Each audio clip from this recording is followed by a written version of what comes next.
비가 쏟아지는 한낮, 길은 온통 진흙탕이었다. 후두둑 헬멧 위로 떨어지는 빗소리 사이로 거친 숨소리와 질퍽거리는 발소리만이 가득했다. 그때 대열의 후미에서 한 젊은 이병이 탈진한 듯 힘없이 앞으로 쓰러졌다. 털썩 한 사내가 그를 향해 달려왔다. 얼굴에 흉터가 가득한 오강철 중령이었다. 이 나약한 새끼. 내 놈 하나 때문에 중대 전체가 멈췄잖아. 그는 더 말하지 않았다. 대신 옆에 있던 병사의 배낭에서 야전삽을 획하고 뽑아들었다. 그리고 다음 순간 살과 뼈가 부딪히는 둔탁한 쇠소리가 울려 퍼졌다. 퍽퍽. 젊은 병사의 입에서 고통스러운 신음이 터져 나왔다. 오중령의 목소리가 짐승처럼 포효했다. 일어나.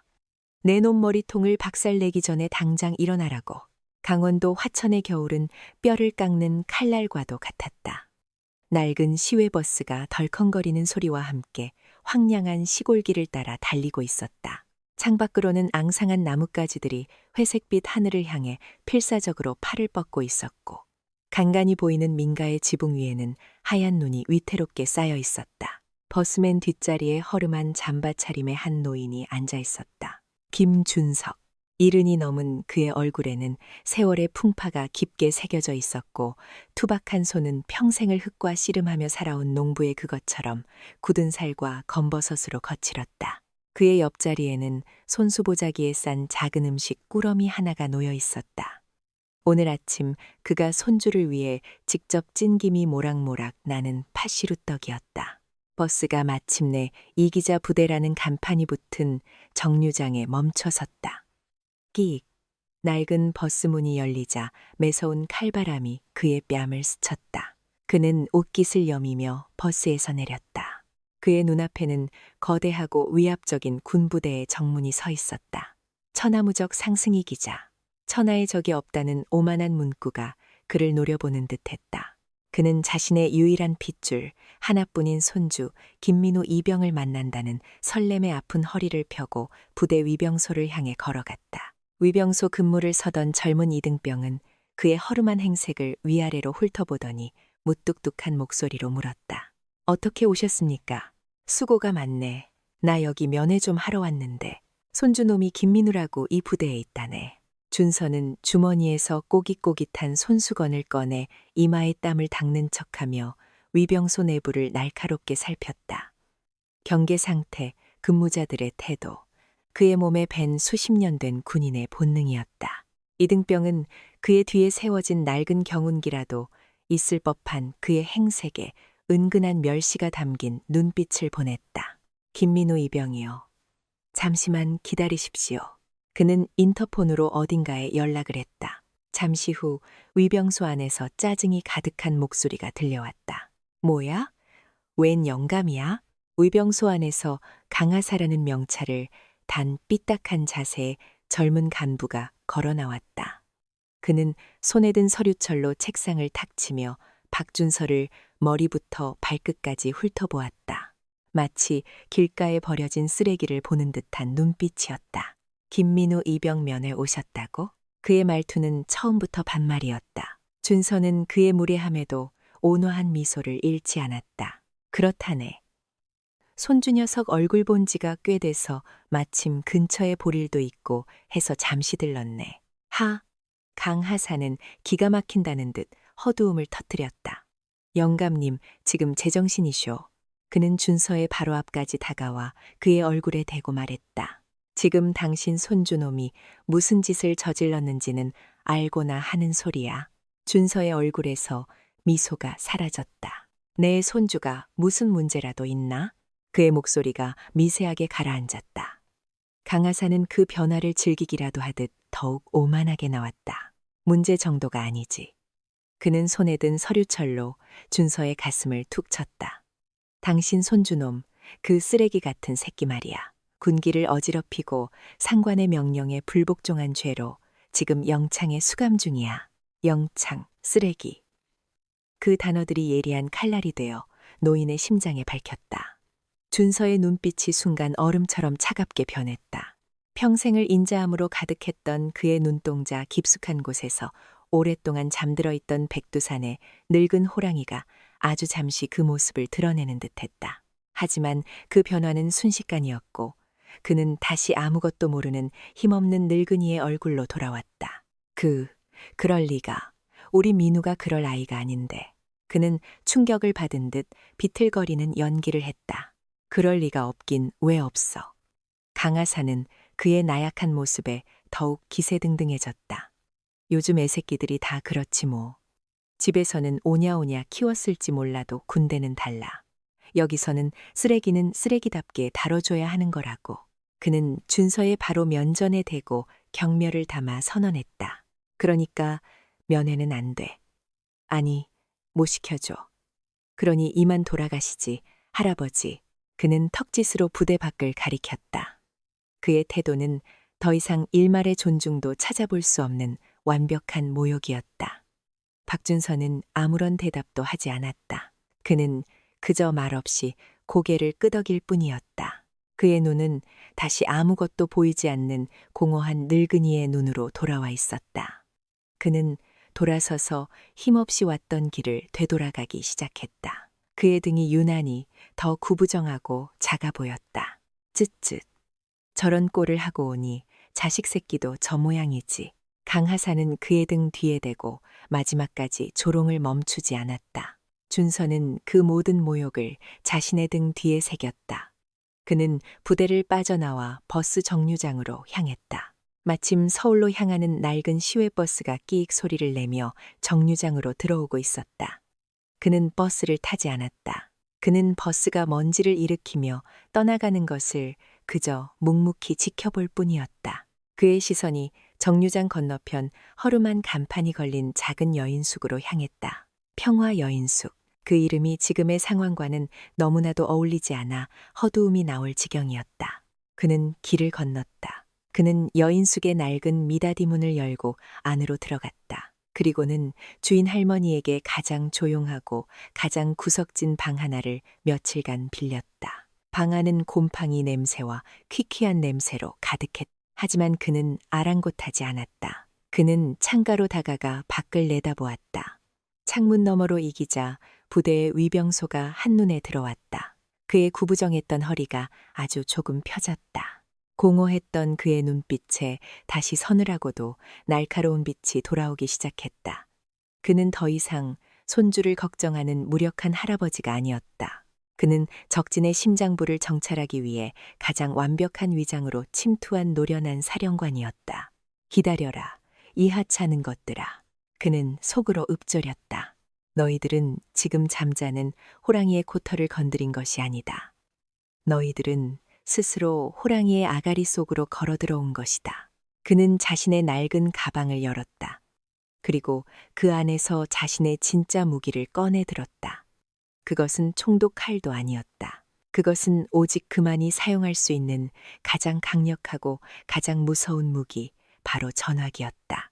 가장 길고 가장 잔혹한 사냥이 이제 막 시작되고 있었다. 평화 여인숙의 가장 구석진 방, 박준서는 삐걱거리는 나무 의자에 앉아 창밖에 이기자 부대 위병소를 말없이 내려다보고 있었다.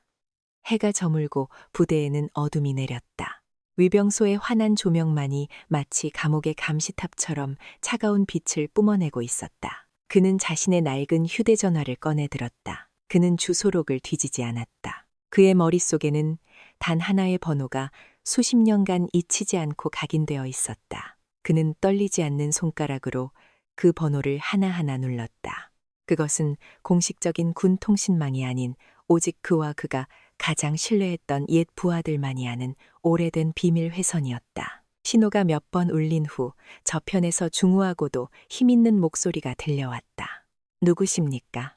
목소리의 주인은 현재 국방부의 핵심 요직에 있는 최 장군이었다. 그는 수십 년 전 박준서가 대대장 시절 그의 밑에서 소대장으로 복무했던 그의 영원한 부하였다. 최 장군. 나일세. 준서가 낮게 말했다. 그 한마디에 수화기 저편의 공기가 순간 얼어붙었다. 수십 년의 세월이 흘렀지만 최 장군은 그 목소리를 잊을 수 없었다. 자신을 죽음의 문턱에서 구해내고 진정한 군인의 길을 가르쳐 주었던 자신의 유일한 영웅이자 스승. 전설 속의 백두산 회색 호랑이. 최 장군의 목소리가 격렬하게 떨리고 있었다. 오랜만입니다, 각하. 무슨 일이십니까? 혹시 진정하게 최 장군. 준서의 목소리는 여전히 차분했다. 자네의 도움이 좀 필요해졌네. 무엇이든 말씀만 하십시오. 목숨이라도 바치겠습니다. 제27보병사단이 기자부대. 준서는 창밖의 부대를 바라보며 말했다. 이 부대에 대해 좀 알아봐 주게. 아주 조용히 누구의 눈에도 띄지 않게. 특히 김민우라는 이등병에 대해서. 그 아이가 지금 어떤 상태인지 어디에 있는지 정확하게 알아봐 주게. 김민우 이병 말입니까? 알겠습니다, 각하. 즉시 준서는 그의 말을 막았다. 자네가 직접 움직이지는 말게. 자네의 신분이 노출되면 곤란해져. 자네가 믿을 수 있는 가장 유능하고 가장 입이 무거운 그림자에게 맡기게. 그림자. 그들이 현역 시절 함께 운영했던 비공식 정보팀의 이름이었다. 명을 받들겠습니다. 최 장군은 상황이 심상치 않음을 직감했다. 전설 속의 호랑이가 다시 사냥을 시작한 것이다. 전화가 끊겼다. 준서는 다시 창밖을 바라보았다. 거대한 톱니바퀴가 움직이기 시작했다. 그가 수십 년간 쌓아올린 보이지 않는 거대한 힘이 이제 저 오만한 성벽을 향해 조용히 그리고 무섭게 움직이기 시작한 것이다. 그는 떡이 담겨있던 보자기를 풀었다. 차갑게 식어버린 파시루떡. 그는 떡 한 조각을 말없이 입으로 가져갔다. 아무런 맛도 느껴지지 않았다. 그의 모든 감각은 오직 손주를 향한 걱정과 미지의 적을 향한 분노로 가득 차 있었다. 얼마나 시간이 흘렀을까. 그의 낡은 휴대전화가 짧게 진동했다. 띠링. 최 장군으로부터 온 암호화된 문자 메시지였다. 목표 영창 아닌 의무실에 격리 수용 중. 상태는 훈련 중 사고로 인한 중상. 의식 불명 상태라는 보고. 하지만 뭔가 숨기는 정황 포착됨. 준서의 눈빛이 다시 한번 얼음처럼 차갑게 변했다. 영창이 아니라고? 사고? 위병소에서 들었던 말은 전부 거짓말이었다. 그들은 자신들의 죄를 덮기 위해 조직적으로 그리고 아주 치밀하게 진실을 은폐하고 있었다. 그리고 그 은폐의 중심에는 분명 김민우라는 이름만 들어도 경멸의 웃음을 터뜨렸던 강하사보다 더 높은 윗선이 존재할 터였다. 그는 자리를 박차고 일어나고 싶었다. 당장이라도 부대로 쳐들어가 손주의 상태를 확인하고 관련된 모든 놈들의 목을 비틀어버리고 싶었다. 하지만 그는 참았다. 아직 증거가 없었다. 섣불리 움직였다가는 놈들이 손주를 아예 없애버릴 수도 있었다. 그는 다시 기다리기 시작했다. 사냥꾼은 때를 기다릴 줄 알아야 하는 법이다. 다음 날 그는 여인숙을 나와 부대 근처의 작은 시장을 어슬렁거렸다. 그는 마치 할 일 없는 시골 노인처럼 이곳저곳을 기웃거리며 시간을 보냈다. 하지만 그의 눈은 끊임없이 부대 밖으로 드나드는 모든 군인들의 얼굴을 하나하나 훑고 있었다. 그는 찾고 있었다. 자신에게 진실의 조각을 건네줄 단 한 사람을. 오후가 될 무렵 마침내 그의 눈에 한 명의 젊은 병사가 들어왔다. 그는 부대 밖 PX에서 잔뜩 겁에 질린 얼굴로 무언가를 사고 있었다. 그의 군복 명찰에는 이진호라는 이름이 적혀 있었다. 최 장군이 보내온 정보에 따르면 그는 김민우의 유일한 친구이자 같은 내무반 동기였다. 준서는 그에게 접근했다. 그는 가게에서 막 나온 이진호의 앞을 우연히 부딪히는 척하며 가로막았다. 아이고, 미안하네, 젊은이. 내가 늙어서 눈이 침침해서. 이진호는 낯선 노인의 모습에 화들짝 놀라며 고개를 숙였다. 아, 아닙니다. 괜찮습니다. 준서는 그의 눈을 똑바로 쳐다보았다. 그의 목소리는 아주 작고 나지막했다. 오직 이진호만이 들을 수 있을 정도로. 자네, 민우 친구지. 그 말에 이진호의 얼굴이 하얗게 질렸다. 그는 사방을 두리번거리며 경계했다. 누구십니까? 나는 민우 할아비네. 준서는 자신의 신분을 밝혔다. 어제 면회를 왔다가 그냥 돌아갔다네. 민우가 영창에 있다고 하더군. 그는 일부러 거짓 정보를 흘렸다. 이진호는 그 말을 듣자 입술을 깨물었다. 그의 눈동자가 분노와 슬픔으로 격렬하게 흔들리고 있었다. 거짓말입니다. 그는 자신도 모르게 진실을 내뱉었다. 민우는 영창에 가지 않았습니다. 민우는 지금 그는 차마 말을 잇지 못하고 고개를 숙였다. 알고 있네. 준서가 그의 말을 막았다. 민우가 다쳤다는 것 알고 있어. 하지만 난 진실을 알아야겠네. 그날 훈련장에서 무슨 일이 있었던 건지. 이진호는 공포에 질려 고개를 저었다. 말씀드릴 수 없습니다. 만약 제가 말하면 저도 민우처럼 그의 온몸이 사시나무처럼 떨리고 있었다. 준서는 그를 다그치지 않았다. 그는 오히려 따뜻하고 슬픈 눈으로 그를 바라보았다. 무서운 것 안다. 나도 두렵다네. 내 손주 녀석이 잘못될까봐 밤에 잠도 오지 않아. 그의 목소리가 미세하게 떨리고 있었다. 그것은 연기가 아니었다. 진심이었다. 하지만 자네가 침묵하면 진실은 영원히 묻히고 말 걸세. 그리고 민우는 영원히 일어나지 못할지도 몰라. 자네가 내 손주의 마지막 희망일세. 그의 진심 어린 호소에 이진호의 마음이 흔들리기 시작했다. 그의 머릿속에서 야전삽에 맞아 쓰러지던 친구의 모습과 아무것도 보지 못했다고 협박하던 오강철 중령의 얼굴이 교차했다. 죄책감이 그의 목을 졸라왔다. 그는 한참을 망설였다. 그리고 마침내 그는 결심했다. 그는 주머니에서 아주 작은 물체 하나를 꺼내 준서의 손에 몰래 쥐어주었다. 손톱만 한 크기의 마이크로 SD 카드였다. 이 안에 그의 목소리는 모기 소리처럼 기어들어갔다. 그날의 소리가 담겨 있습니다. 놈들이 CCTV 영상은 모두 삭제했지만 이건 아마 생각 못했을 겁니다. 그리고 그는 다른 주머니에서 꼬깃꼬깃 접힌 쪽지 하나를 더 꺼내주었다. 민우가 쓰러지기 전에 저에게 남긴 마지막 편지입니다. 그 말을 끝으로 이진호는 뒤도 돌아보지 않고 부대를 향해 미친 듯이 달려갔다. 마치 거대한 죄책감의 무게에서 도망치기라도 하려는 것처럼. 준서는 자신의 손안에 남겨진 2개의 작은 진실을 가만히 내려다보았다. 한 젊은 병사의 목숨을 건 용기, 그것은 그 어떤 무기보다도, 그 어떤 권력보다도 더 강하고 위대했다.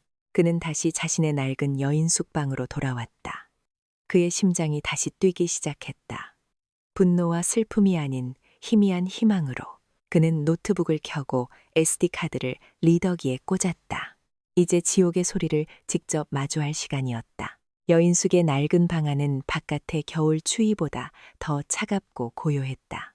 박준서는 노트북 앞에 앉아 있었다. 그의 앞에는 이진호 일병이 목숨을 걸고 건네준 손톱만 한 크기의 마이크로 SD카드가 놓여 있었다. 작지만 천근만근의 무게를 가진 진실의 조각. 그는 심호흡을 했다.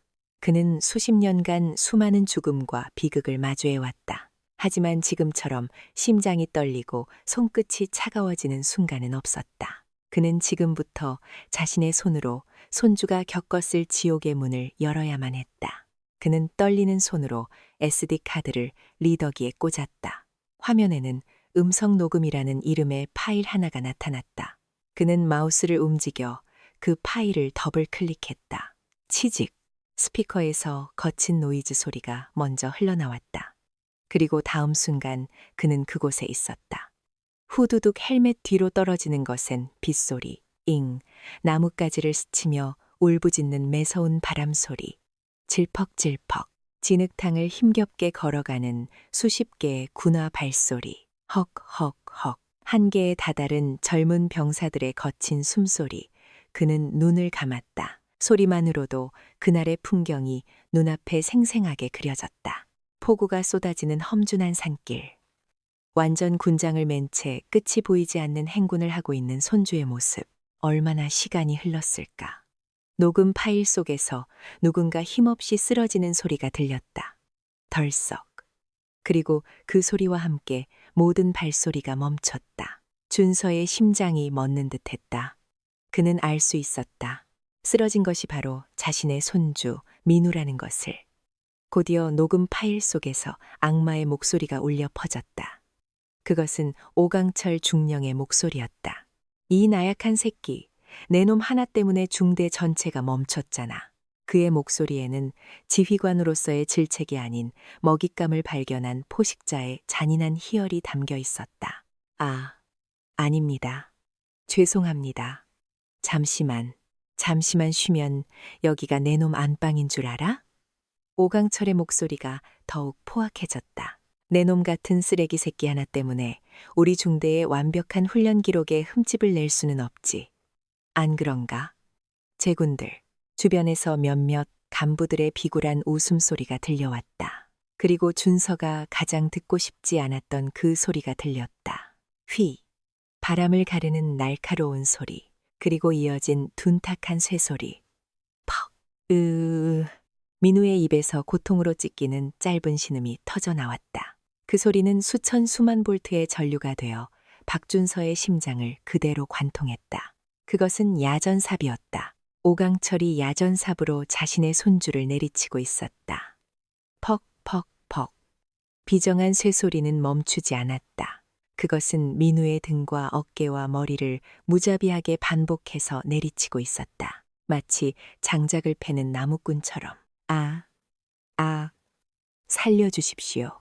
민우의 신음은 이제 절규로 변해 있었다. 살려달라고?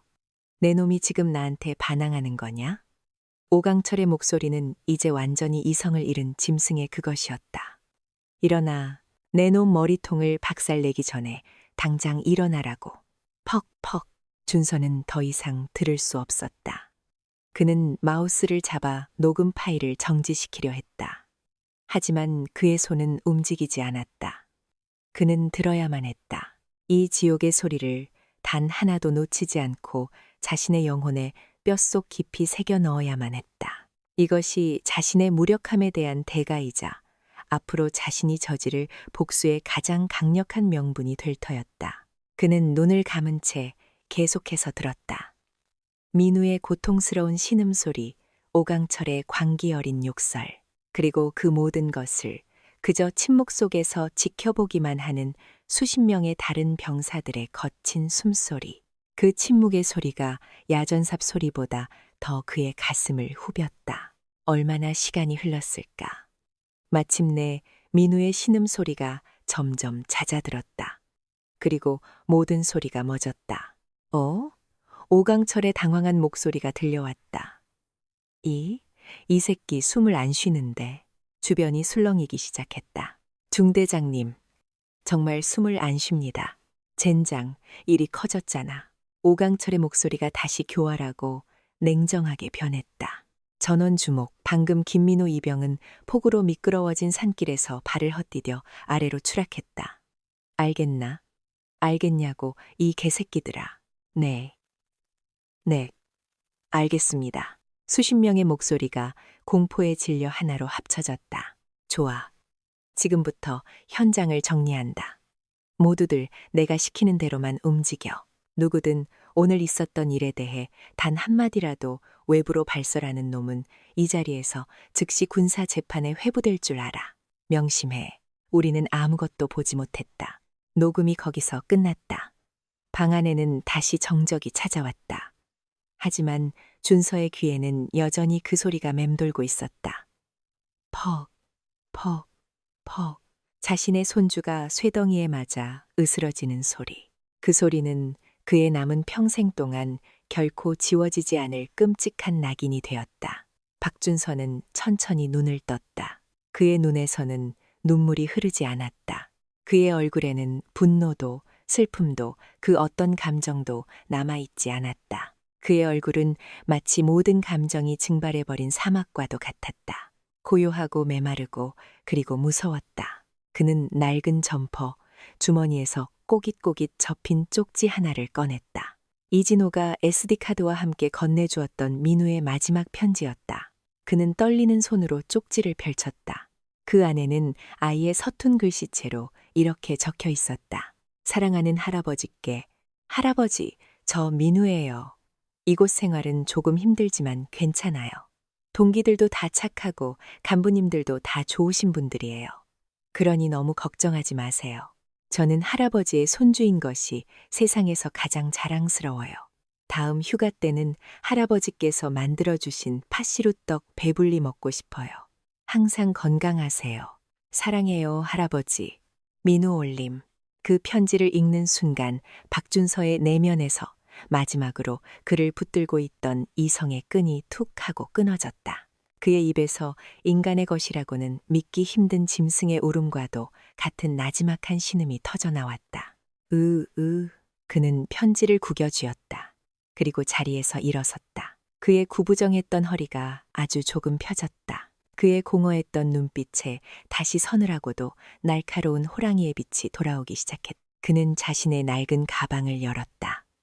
그리고 그 안가장 깊숙한 곳에서 아주 오래된 손때 묻은 물건 하나를 꺼내들었다. 그것은 수십 년의 세월 동안 빛이 바래고 해져버린 낡은 녹색 베레모였다. 하지만 그 베레모의 정중앙에는 세월의 흔적을 비웃기라도 하듯 네 개의 황금별이 여전히 찬란하게 빛나고 있었다. 대한민국 육군 대장의 계급장이었다. 그는 그 베레모를 자신의 머리 위에 썼다. 그 순간 그는 더 이상 초라하고 힘없는 시골 노인이 아니었다. 그는 한때 백두산의 모든 맹수들을 공포에 떨게 했던 전설 속의 회색 호랑이로 다시 돌아왔다. 그의 입가에 미소라고는 부를 수 없는 무섭고도 서늘한 무언가가 떠올랐다. 오강철, 그리고 내 놈들 전부. 이제 진짜 훈련을 시작할 시간이다. 너희들이 그토록 좋아하던 지옥 훈련을. 그는 여인숙의 낡은 문을 열고 밖으로 나섰다. 그의 발걸음은 더 이상 늙고 병든 노인의 걸음이 아니었다. 그것은 자신의 사냥감을 향해 나아가는 거대한 맹수의 조용하고도 무서운 발걸음이었다. 그의 목표는 단 하나. 이기자 부대의 정문이었다. 심판의 시간이 마침내 도래한 것이다. 차가운 겨울바람이 박준서의 낡은 잠바깃을 파고들었다. 하지만 그는 추위를 전혀 느끼지 못하는 듯했다. 그의 온몸은 지옥의 불길보다 더 뜨거운 차가운 분노로 불타오르고 있었다. 그는 며칠 전 자신이 모욕을 당했던 바로 그 장소, 이기자 부대의 위병소를 향해 다시 걸어가고 있었다.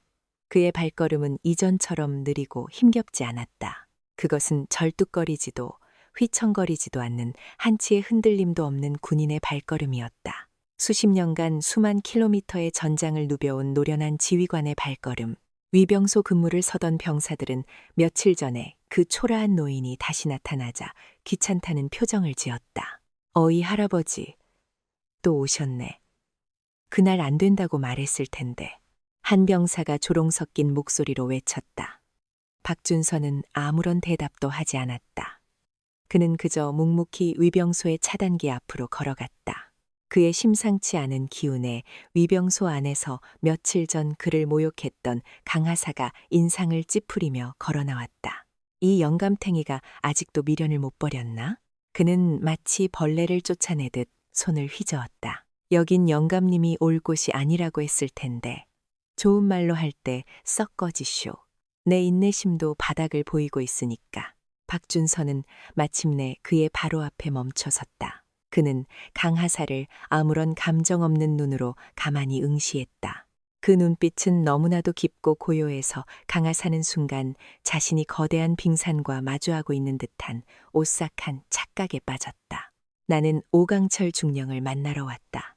박준서의 입에서 이전과는 완전히 다른 낮고 힘있는 목소리가 흘러나왔다. 뭐라고? 강하사는 자신의 귀를 의심했다. 저 늙은이가 감히 자신들의 왕인 오중령의 이름을 함부로 부른 것이다. 그는 어이가 없다는 듯 실소를 터뜨렸다. 당신 지금 제정신이야? 당신 따위가 뭔데 우리 중대장님을 만나? 당신이 누군데? 그의 오만한 질문에 박준서는 대답하지 않았다. 대신 그는 들고 있던 낡은 보자기를 천천히 풀기 시작했다. 보자기 안에는 팥시루떡이 아닌 신문지로 여러 겹 정성스럽게 쌓인 무언가가 들어있었다. 그는 신문지를 한 겹 한 겹 벗겨냈다. 마치 신성한 재물을 다루는 사제처럼 그의 손길은 신중하고 엄숙했다. 마침내 그 안의 물건이 모습을 드러냈다. 그것은 아주 오래된 손때, 묻은 낡은 녹색 베레모였다. 세월의 흔적으로 색은 바래고 곳곳이 해져 있었다. 강하사는 그 낡아 빠진 모자를 보고 비웃음을 터뜨리려 했다. 뭐야 이건. 고물상에서 주워오기라도. 하지만 그의 말은 채 끝나지 못했다. 그의 눈이 베레모의 정중앙에 박혀있는 작은 금속 물체에 고정되었다. 그것은 겨울 햇살을 맞아 눈이 부실 정도로 찬란하게 빛나고 있었다. 4개의 황금별.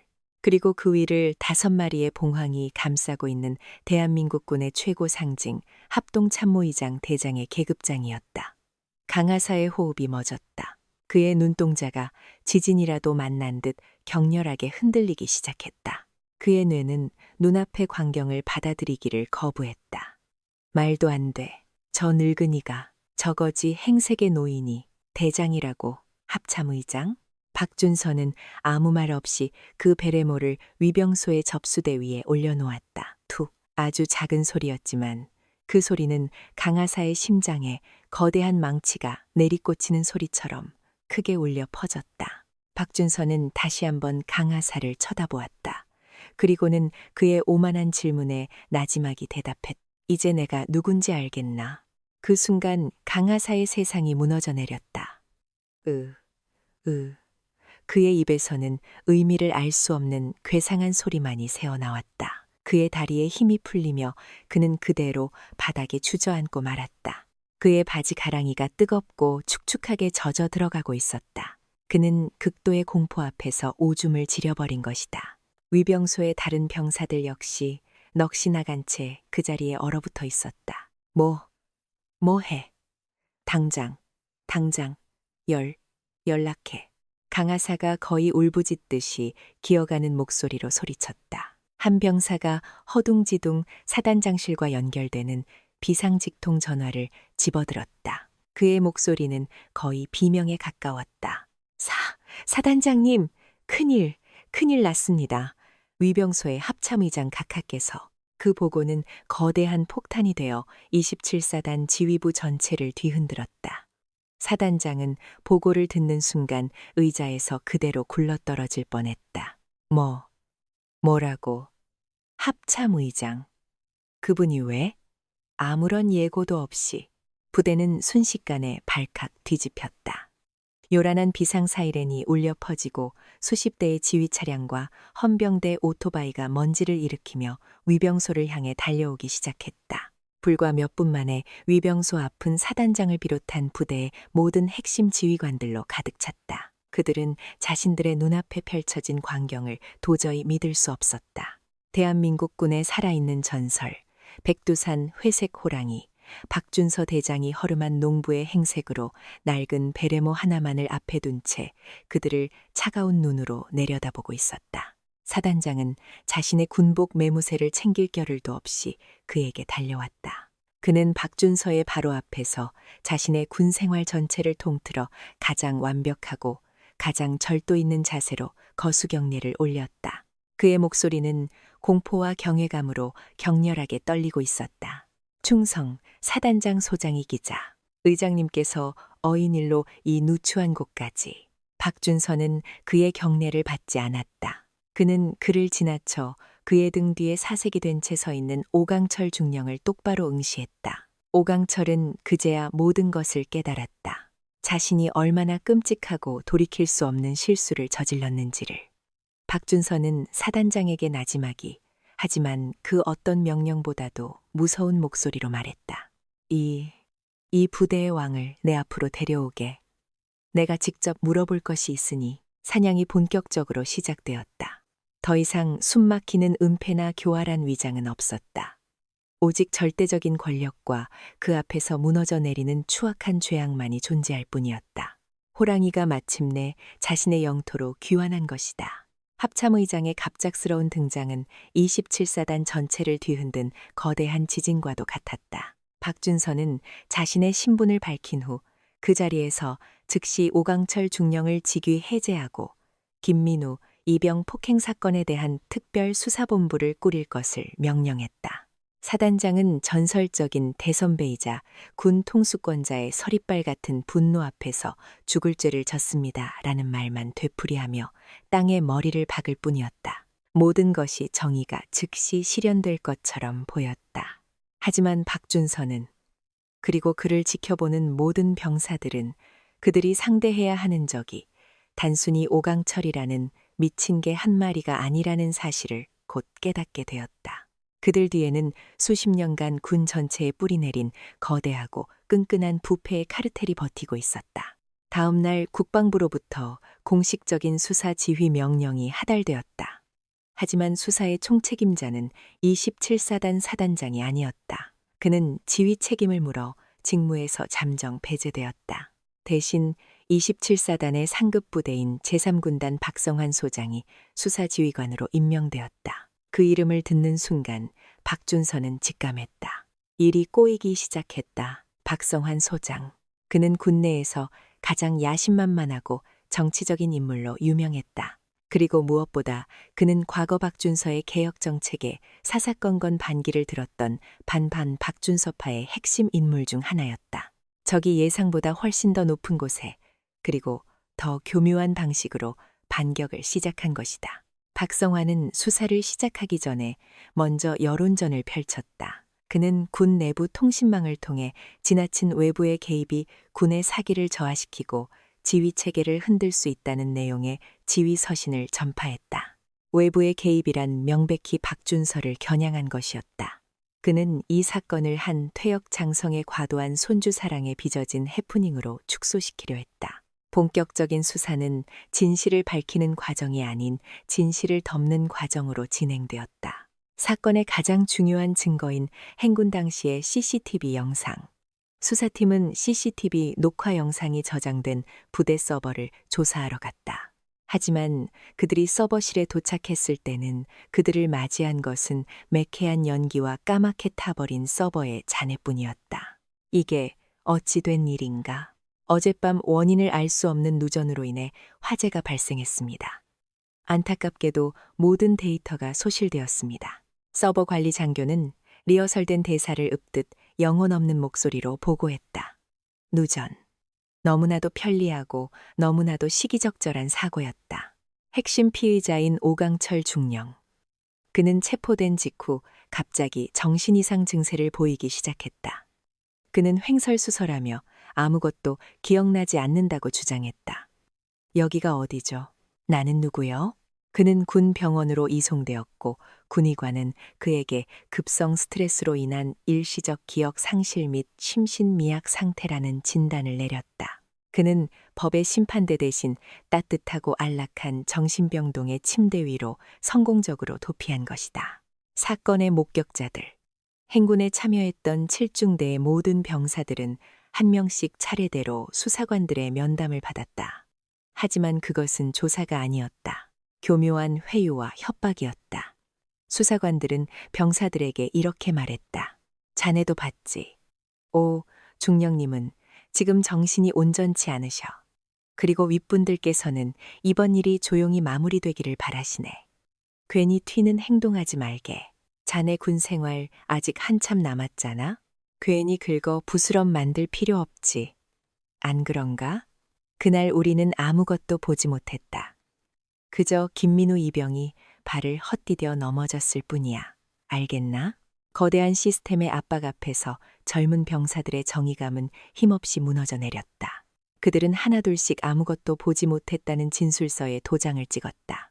박준서는 이 모든 과정을 여인숙의 작은 방 안에서 속수무책으로 지켜봐야만 했다. 그는 퇴역 장성이었다. 공식적인 지휘 계통에서 벗어난 민간인, 그에게는 박성환이 주도하는 이 거대한 진실 은폐 작전에 개입할 그 어떤 합법적인 권한도 없었다. 그는 자신의 낡은 휴대전화로 옛 부하들에게 전화를 걸어 분노를 터뜨렸다. 이게 지금 말이 되는 상황인가? 적군과 싸워야 할 군대가 지금 내부의 진실과 싸우고 있지 않은가? 썩어 빠진 놈들. 수화기 저편의 최 장군은 무거운 목소리로 대답했다. 각하, 죄송합니다. 박성환 군단장은 생각보다 더 교활하고 그의 뿌리는 저희가 생각했던 것보다 훨씬 더 깊숙합니다. 국방부 내에도 그의 사람들이 있습니다. 저희가 손을 쓸 수가 없습니다. 박준서는 깊은 무력감에 휩싸였다. 4개의 별을 달았던 그의 권력도, 전장을 호령했던 그의 지휘력도 이 거대한 시스템이라는 이름의 벽 앞에서는 그저 초라한 과거의 영광일 뿐이었다. 그는 병상에 누워있는 손주의 얼굴을 떠올렸다. 의식불명 상태, 언제 깨어날지 혹은 영원히 깨어나지 못할지도 모른다는 의사의 소견. 그의 가슴이 무너져 내렸다. 그는 처음으로 패배를 예감했다. 어쩌면 이 싸움은 처음부터 이길 수 없는 싸움이었을지도 모른다. 그가 상대해야 하는 것은 단순히 몇 명의 부패한 군인이 아니었다. 그것은 수십 년간 이 군대라는 조직 속에 암세포처럼 퍼져나간 거대한 괴물이었다. 밤이 깊어졌다. 준서는 잠을 이룰 수 없었다. 그는 낡은 의자에 앉아 창밖의 어둠을 뜬 눈으로 지새웠다. 그의 어깨가 그 어느 때보다도 무겁게 아래로 처져 있었다. 전설 속의 회색 호랑이는 이제 길을 잃은 늙고 병든 짐승처럼 보였다. 하지만 그는 아직 포기하지 않았다.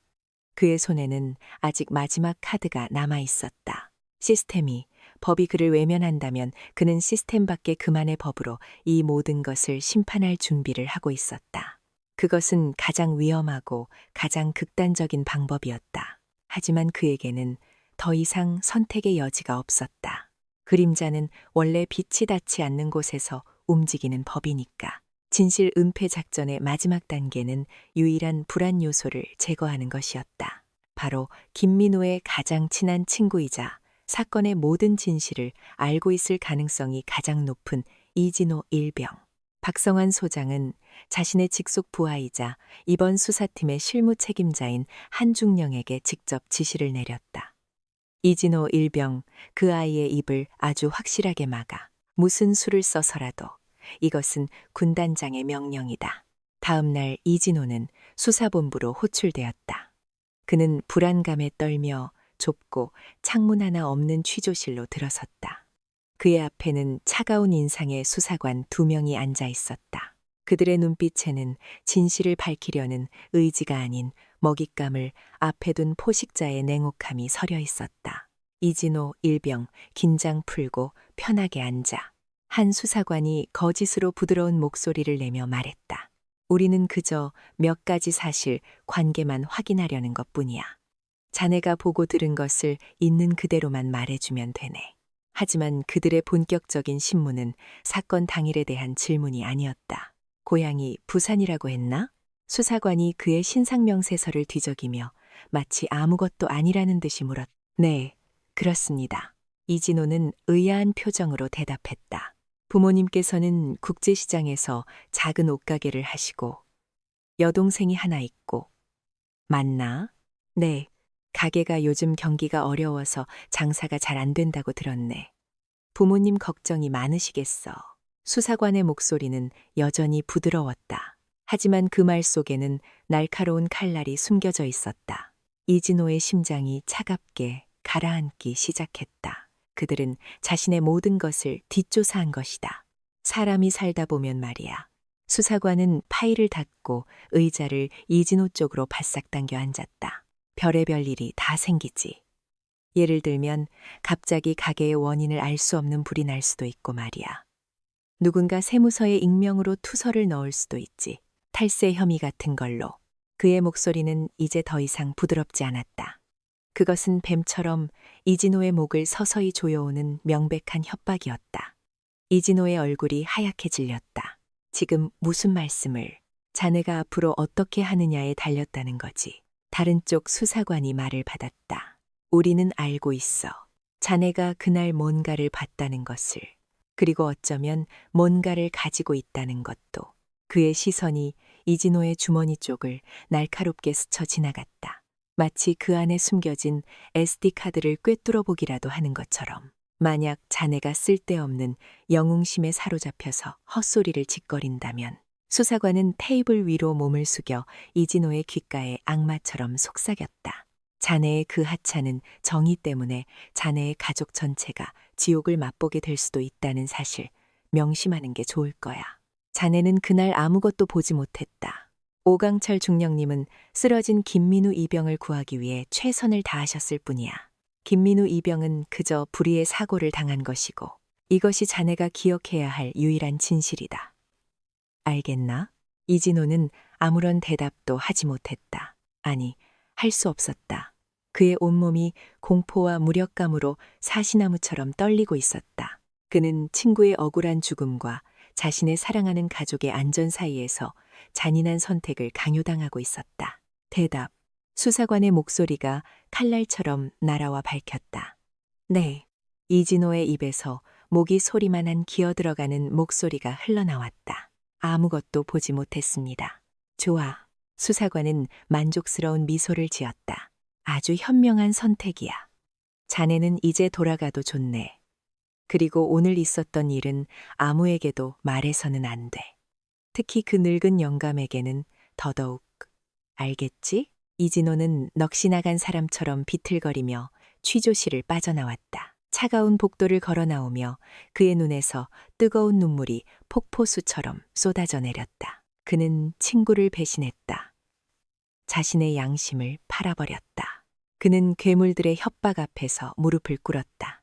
그날 밤 그는 생활관 침대에 누워 소리 없이 울었다. 그는 자신의 주머니 속에 있는 작은 SD카드를 만지작거렸다. 친구의 마지막 유품, 이 모든 것을 끝낼 수 있는 유일한 희망. 하지만 이제 그것은 자신의 가족을 파멸시킬 수도 있는 가장 위험한 폭탄이 되어버렸다. 그는 어떻게 해야 할지 알 수 없었다. 그는 깊고 어두운 절망의 늪 속으로 서서히 빠져 들어가고 있었다. 한편 여인숙의 작은 방. 박준서는 창밖을 바라보며 초조하게 결과를 기다리고 있었다. 그는 이진호가 수사본부로 호출되었다는 사실을 자신의 정보원을 통해 이미 보고받은 상태였다. 그는 놈들이 어떤 식으로 나올지 이미 예상하고 있었다. 그는 그 어린 병사가 과연 거대한 권력의 협박을 이겨낼 수 있을지 걱정스러웠다. 밤이 깊어졌다. 그의 낡은 휴대전화가 짧게 진동했다. 이진호로부터 온 문자 메시지였다. 메시지의 내용은 아주 짧았다. 죄송합니다. 그 세 글자에 모든 것이 담겨 있었다. 박준서의 심장이 차갑게 가라앉았다. 마지막 희망의 불씨가 꺼져버린 것이다. 그 어린 병사는 결국 굴복하고 말았다. 박준서는 눈을 감았다. 깊은 무력감이 다시 한번 그의 온몸을 덮쳐왔다. 그는 처음으로 이 싸움의 끝이 보이지 않는다고 느꼈다. 그가 상대하고 있는 괴물은 그가 생각했던 것보다 훨씬 더 거대하고 더 교활하며 더 잔인했다. 그는 자신의 낡은 베레모를 말없이 어루만졌다. 수십 년 전 그가 이 베레모를 쓰고 전장을 누빌 때에도 지금처럼 외롭고 지금처럼 절망적이었던 적은 없었다. 민우야. 그는 병상에 누워있을 손주의 이름을 나지막이 불렀다.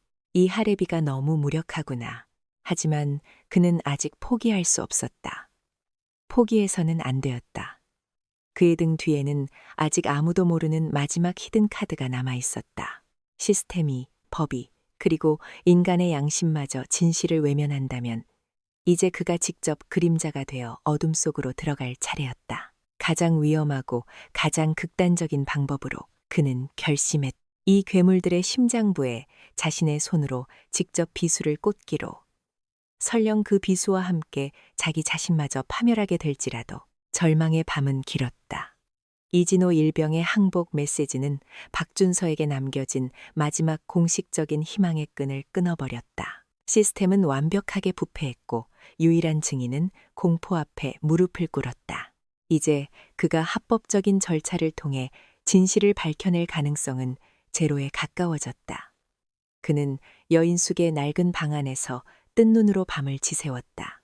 그의 머릿속에서는 수십 년 전 그가 겪었던 수많은 위기의 순간들이 스쳐 지나갔다. 적진에 고립되었을 때, 신뢰했던 부하에게 배신당했을 때, 불가능해 보이는 작전을 성공시켜야만 했을 때, 그는 단 한 번도 포기한 적이 없었다. 그리고 지금 그는 그의 인생에서 가장 중요하고 가장 절박한 싸움을 마주하고 있었다. 날이 밝아올 무렵 그는 마침내 결심했다. 그는 다시 한번 자신의 진짜 전화기를 꺼내들었다. 그리고는 수십 년간 단 한 번도 외부 통화에 사용한 적이 없었던 가장 깊고 가장 은밀한 번호 하나를 눌렀다. 수화기 저편에서 아주 나지막하고 기계처럼 차가운 목소리가 들려왔다. 그림자입니다. 나다. 준서가 짧게 말했다. 목소리의 주인은 잠시 숨을 멈췄다. 그림자.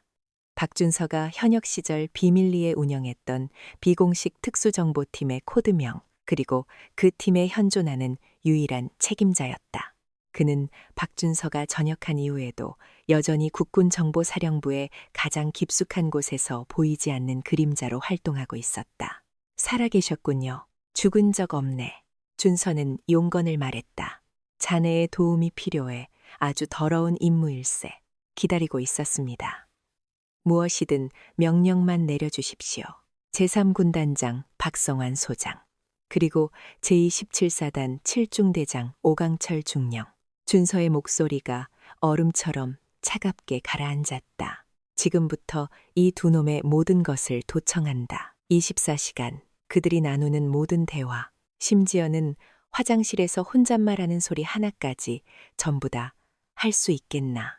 수화기 저편에서 잠시 침묵이 흘렀다. 현역 군단장과 영관급 장교를 불법 도청하는 것. 이것은 군의 근간을 뒤흔드는 명백한 반역 행위였다. 실패할 경우 그들은 모두 군사재판에 회부되어 사형을 면치 못할 터였다. 물론입니다. 각하. 하지만 그림자의 대답에는 조금의 망설임도 없었다.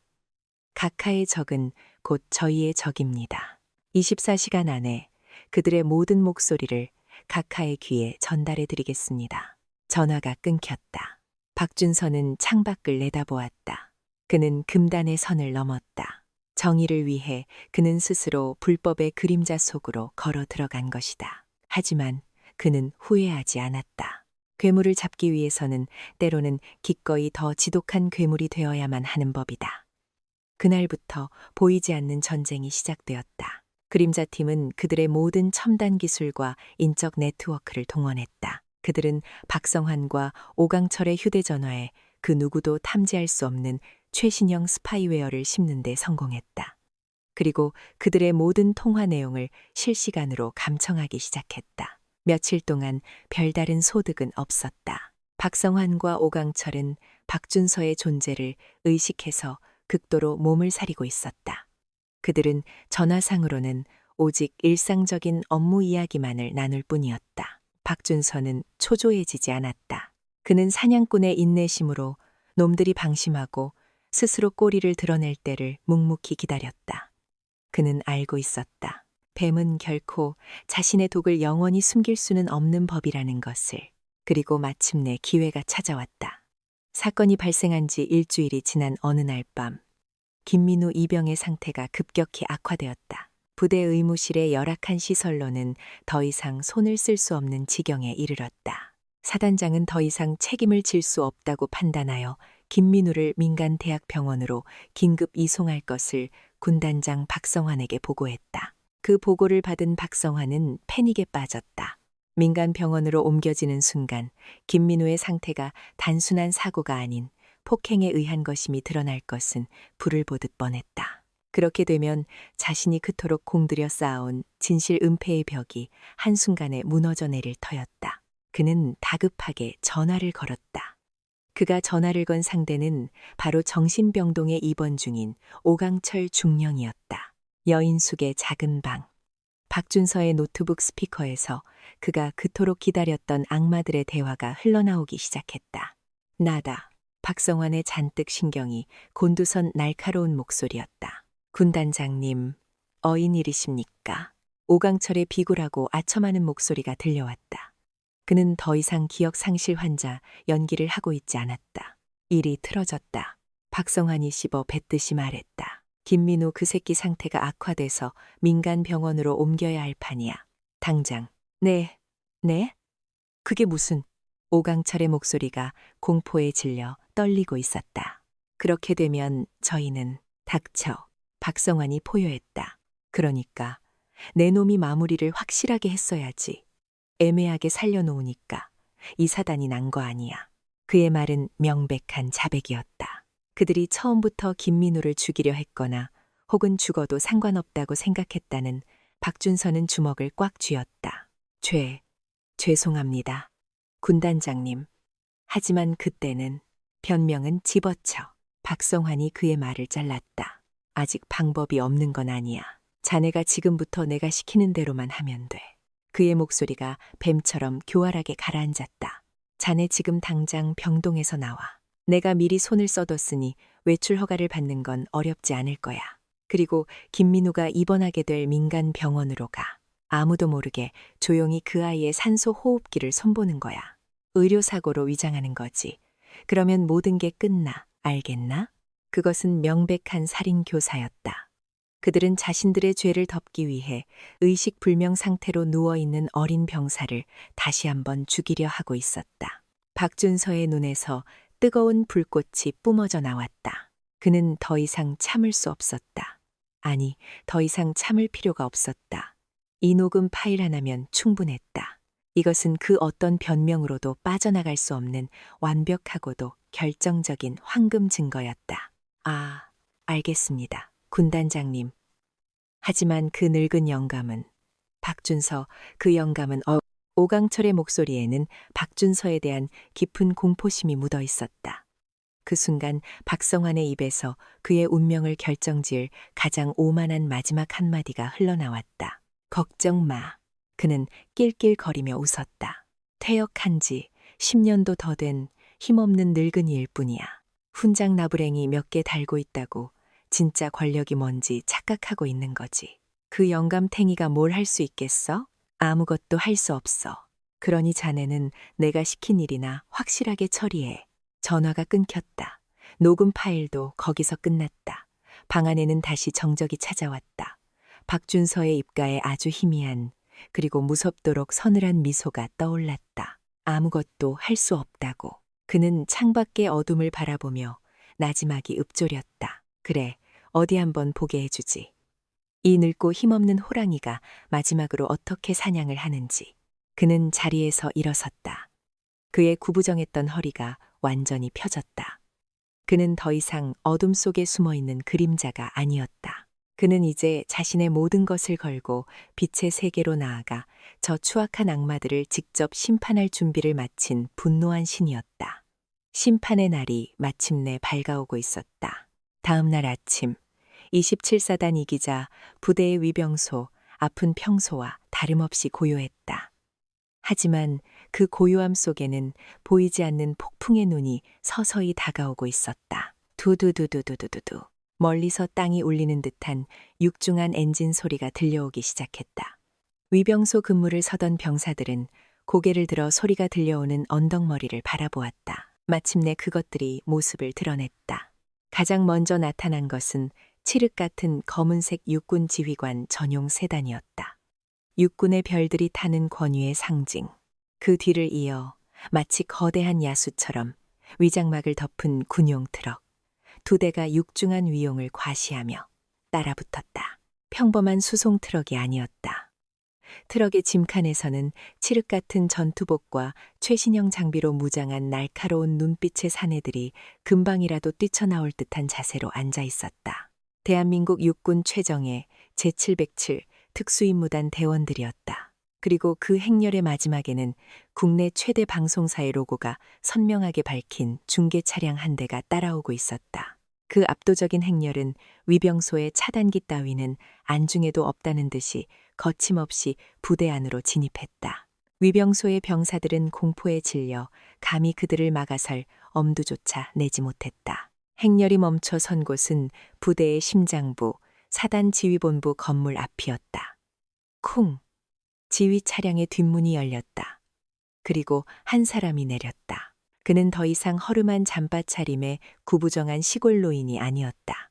그의 몸에는 한치의 구김도 없는 완벽한 육군대장의 정복이 입혀져 있었다. 그의 어깨 위에서는 4개의 황금별이 아침 햇살을 받아 눈이 부실 정도로 찬란하게 빛나고 있었다. 그의 구부정했던 허리는 강철처럼 곧게 펴져 있었고 그의 얼굴에서는 더 이상 인자한 미소를 찾아볼 수 없었다. 오직 전장을 호령하는 살아있는 전설. 백두산 회색 호랑이의 서리빨 같은 위엄만이 흘러넘치고 있었다. 박준서. 그가 마침내 자신의 진짜 모습으로 귀환한 것이다. 그의 옆으로 중계 차량에서 내린 한 명의 여성이 다가왔다. 그녀는 군 내부 비리, 탐사보도로 명성이 높은 대한민국 최고의 시사, 저널리스트 오혜진 기자였다. 그녀의 손에는 마이크가, 그녀의 뒤를 따르는 카메라맨의 어깨에는 이 모든 상황을 전국에 생중계할 카메라가 들려 있었다. 박준서는 이 심판을 더 이상 군 내부의 비밀스러운 재판으로 끝낼 생각이 없었다. 그는 이 모든 추악한 진실을 전 국민 앞에 낱낱이 공개할 작정이었다. 이게 무슨... 사무실 창밖으로 이 광경을 목격한 사단장과 참모들은 경악을 금치 못했다. 그들은 허둥지둥 건물 밖으로 뛰쳐나왔다. 군단장 박성환 소장과 정신병동에서 요양 중이던 오강철 중령 역시 비상보고를 받고 넋이 나간 표정으로 현장으로 달려오고 있었다. 그들은 자신들이 힘없는 늙은이라고 조롱했던 그 노인이 대한민국 육군 최정예 특임대와 가장 날카로운 언론의 칼날을 양손에 쥐고 자신들의 심장부를 향해 진격해왔다는 사실을 도저히 믿을 수 없었다. 박성환과 그의 무리들이 박준서의 앞을 가로막았다. 의장님, 아니, 박장군님, 예고도 없이 어인일이십니까? 박성환은 당황하여 말을 더듬으면서도 이 상황을 어떻게든 통제해보려 애썼다. 그는 옆에 있는 헌병 대장에게 눈을 보냈다. 방송 카메라를 막으라는 신호였다. 하지만 박준서의 옆에 서 있던 707 특임 단장이 한 발 앞으로 나서며 그들을 막아섰다. 그의 목소리는 강철처럼 차가웠다. 지금 이 시간부로 이 지역은 합동참모의장 각하의 직권명령에 따라 군사특별통제구역으로 지정되었다. 그 누구도 의장 각하의 허락 없이는 이 선을 넘을 수 없다. 이건 명백한 월권이야. 쿠데타나 다름없다고. 박성환이 분노에 차소리쳤다. 박준서는 그의 발악을 마치 모기의 앵앵거림처럼 가볍게 무시했다. 그는 아무 말 없이 자신의 부관에게 손짓했다. 부관의 신호에 따라 군용 트럭의 짐칸에서 거대한 고출력 스피커 여러 대가 내려졌다.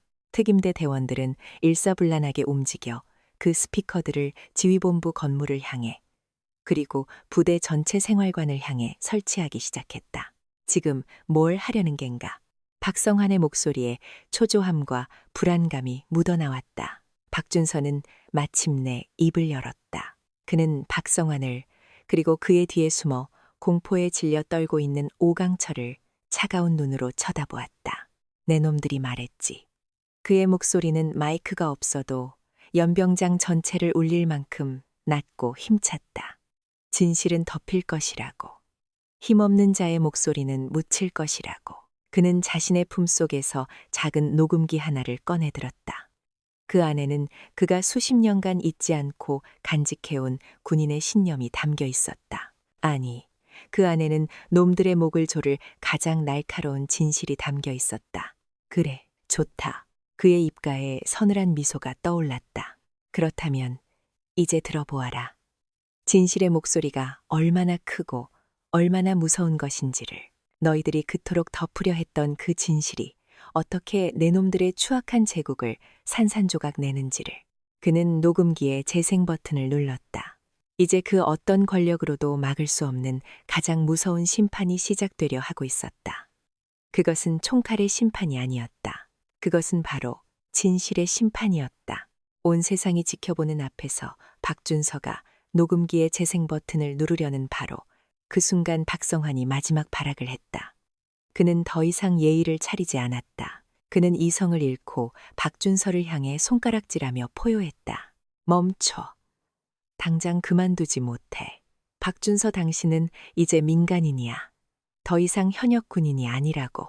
당신이 무슨 권한으로, 이건 명백한 군사반란 행위야. 여봐라. 당장 저 미친 늙은이를 체포해. 그의 명령에 그를 따르던 몇몇 헌병들이 망설이며 총을 들어 올리려 했다. 하지만 그들의 총구가 박준서를 향하기 전에 그들의 앞을 산과 같은 그림자들이 가로막았다. 움직이지 마. 707 특임 단장이 나지막이 하지만 강철처럼 차가운 목소리로 경고했다. 그의 등 뒤로 수십 명의 특임대 대원들이 일제히 소총의 안전장치를 풀었다. 찰컥하는 금속성 소리가 연병장의 아침 공기를 얼어붙게 만들었다. 지금부터 합참의장 각하의 명령에 불복종하는 자는 현장에서 즉시적으로 간주하고 사살한다.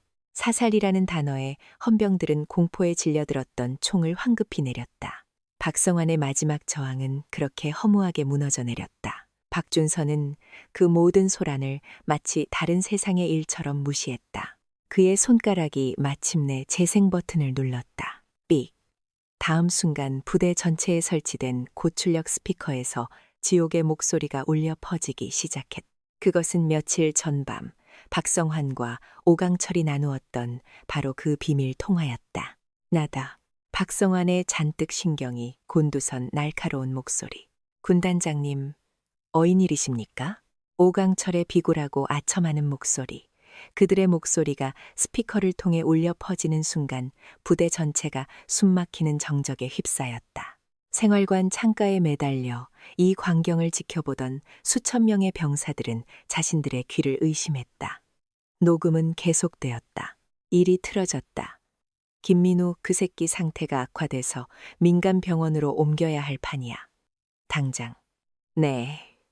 네. 그렇게 되면 저희는 닥쳐. 그러니까 내 놈이 마무리를 확실하게 했어야지. 애매하게 살려놓으니까 이 사단이 난 거 아니야. 박성환이 자신의 입으로 직접 범죄를 자백하는 순간이었다. 연병장에 모여있던 장교들의 얼굴이 하얗게 질리기 시작했다. 자네 지금 당장 병동에서 나와. 김민우가 입원하게 될 민간병원으로 가. 아무도 모르게 조용히 그 아이의 산소 호흡기를 손보는 거야. 의료사고로 위장하는 거지. 그러면 모든 게 끝나. 알겠나? 살인교사. 그 끔찍한 단어가 모든 사람의 뇌리에 낙인처럼 밝혔다. 자신들의 군단장이 자신들의 동료를, 자신들의 부하를 2번이나 죽이려 했던 악마였다는 사실. 부대 전체가 거대한 충격과 분노에 휩싸였다. 저게 사실이야? 군단장님이 어떠? 병사들은 믿을 수 없다는 듯 서로를 쳐다보며 수군거렸다. 녹음 파일의 하이라이트는 아직 남아 있었다. 오강철의 박준서에 대한 공포심이 묻어나는 목소리가 들려왔다. 그 늙은 영감은, 박준서 그 영감은 어떡합니까? 그 영감이 계속해서 저희를, 그리고 박성환의 그의 운명을 결정지을 가장 오만한 마지막 한마디가 스피커를 통해 조롱처럼 울려 퍼졌다. 걱정 마. 낄낄거리는 소름 끼치는 웃음소리, 퇴역한 지 10년도 더 된 힘없는 늙은이일 뿐이야. 훈장 나부랭이 몇 개 달고 있다고 진짜 권력이 뭔지 착각하고 있는 거지. 그 영감탱이가 뭘 할 수 있겠어? 아무것도 할 수 없어. 녹음이 거기서 끝났다. 스피커에서 지지직하는 노이즈 소리만이 공허하게 울려 퍼졌다. 연병장을 지배하던 정적은 이제 폭풍 전야의 무서운 고요함으로 변해 있었다. 수천 개의 눈동자가 일제히 단 한 사람에게로 향했다. 박성환. 그는 자신의 목소리가, 자신의 모든 죄악이 온 세상에 울려 퍼지는 것을 넋이 나간 사람처럼 그 자리에 서서 듣고 있었다. 그의 얼굴은 이제 하얀색을 넘어 피 한 방울 없는 회색빛으로 변해 있었다. 그가 그토록 힘없는 늙은이라고 조롱했던 그 노인이 자신의 목소리로 자신의 제국을 산산조각 내버린 것이다. 아니다. 그의 입에서 허망한 부정의 목소리가 새어나왔다. 이건 조작이야. 합성된 음성이라고. 나는 그런 말을 한 적이. 그가 미친 듯이 발악하며 주변의 지푸라기라도 잡으려던 바로 그 순간 또 다른 소리가 그의 마지막 희망마저 끊어버렸다. 끼익. 부대 정문 쪽에서 날카로운 급정거 소리와 함께 또 다른 차량 행렬이 먼지를 일으키며 도착했다. 그것은 707 특임단의 차량이 아니었다. 그 차량들의 문에는 육군본부 특별 수사단이라는 서리빨 같은 문구가 새겨져 있었다. 차에서 내린 사람들은 박준서의 옛 부하들이 아니었다. 그들은 박준서의 뒤를 이어 새롭게 임명된 현 육군 참모총장의 직속 부하들이었다. 박준서는 이 심판이 자신의 개인적인 복수로 끝나기를 원치 않았다.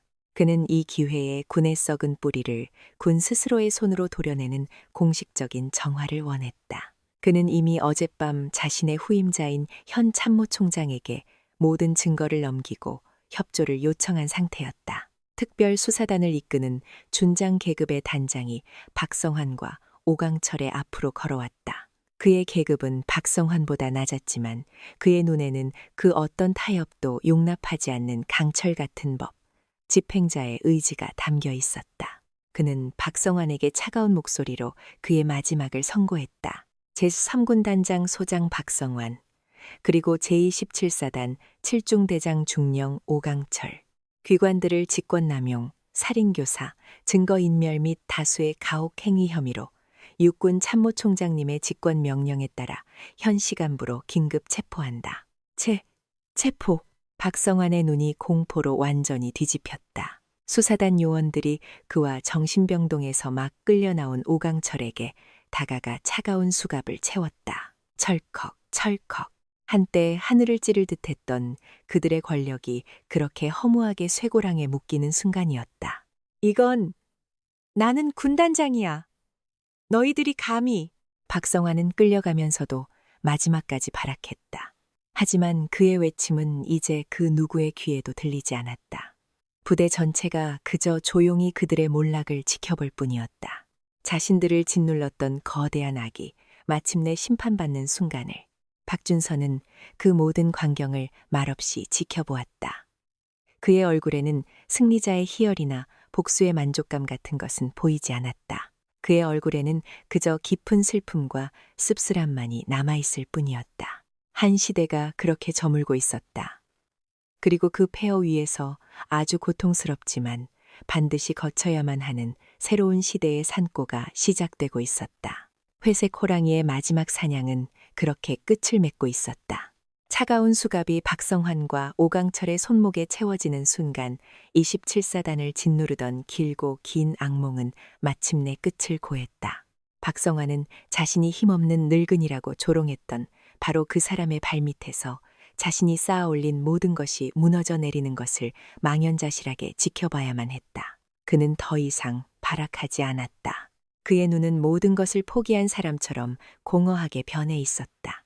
육군본부 특별수사단은 그 2명의 주범뿐만 아니라 녹음 파일에 등장했던 그리고 박준서의 그림자팀이 비밀리에 수집한 증거 속에 연루된 부대 내의 모든 부패한 간부들을 그 자리에서 모조리 체포하기 시작했다. 그들은 마치 짜인 각본처럼 명단에 적힌 이름들을 하나씩 호명했고 호명된 자들은 사색이 된 채 순순히 수갑을 받았다. 저항은 없었다. 거대한 호랑이 앞에서 그들은 한낱 생쥐에 불과했다. 모든 주범들이 체포되고 연병장에는 다시 무거운 침묵이 내려앉았다. 하지만 박준서의 심판은 아직 끝나지 않았다. 그는 이 모든 비극을 가능하게 했던 또 다른 죄를 심판해야만 했다. 그것은 바로 침묵의 죄였다. 그는 다시 한번 마이크를 잡았다. 그는 연병장에 도열한 수천 명의 병사들을 천천히 둘러보았다. 그의 목소리는 이전에 천둥과 같은 분노가 아닌 깊은 슬픔과 씁쓸한 연민을 담고 있었다. 모두 들었을 것이다. 그리고 보았을 것이다. 악이 어떻게 자라나고 어떻게 우리 모두를 집어삼켰는지를 나는 묻고 싶다. 그의 목소리가 칼날처럼 날카로워졌다. 왜 침묵했는가? 왜 동료가 야전삽에 맞아 쓰러져 갈 때 당신들은 그저 지켜보기만 했는가? 그 침묵이 결국 제2, 제3의 김민우를 만들어냈다는 사실을 정녕 몰랐단 말인가. 그의 질책에 병사들은 죄인처럼 고개를 숙였다. 그들의 마음속에는 안도감과 함께 깊은 죄책감이 파도처럼 밀려왔다. 나는 여러분을 처벌하기 위해 이 질문을 던지는 것이 아니다. 준서의 목소리가 다시 부드러워졌다.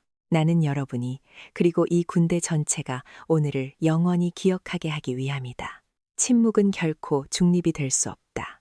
폭력 앞에서의 침묵은 암묵적인 동의이며 비겁한 공범일 뿐이다. 그는 잠시 말을 멈췄다. 그는 하늘을 올려다보았다. 그의 눈에는 자신의 손주 민우의 얼굴과 수십 년 전 이름도 없이 죽어간 수많은 젊은 병사들의 얼굴이 스쳐 지나가고 있었다. 군대는 강해야 한다.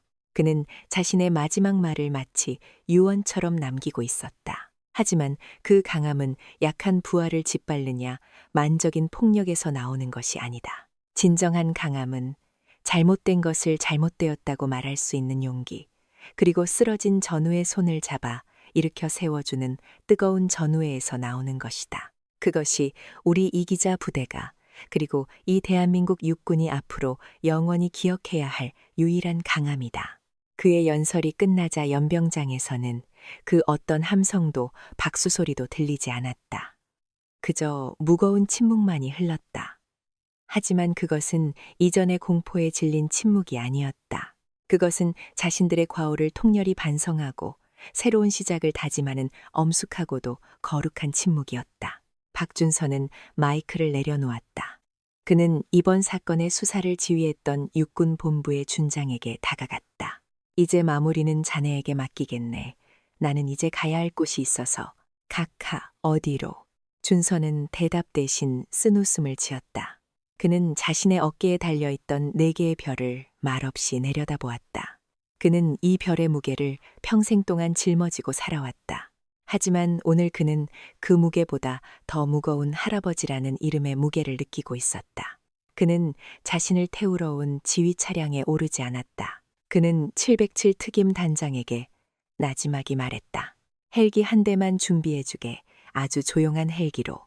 그가 향한 곳은 청와대도 합참 의장실도 아니었다. 그가 향한 곳은 자신의 손주 김민우가 누워있는 민간 대학 병원이었다. 헬기가 병원 옥상 헬리패드에 조용히 내려앉았다. 박준서는 대장 정복을 입은 채 중환자실로 향했다.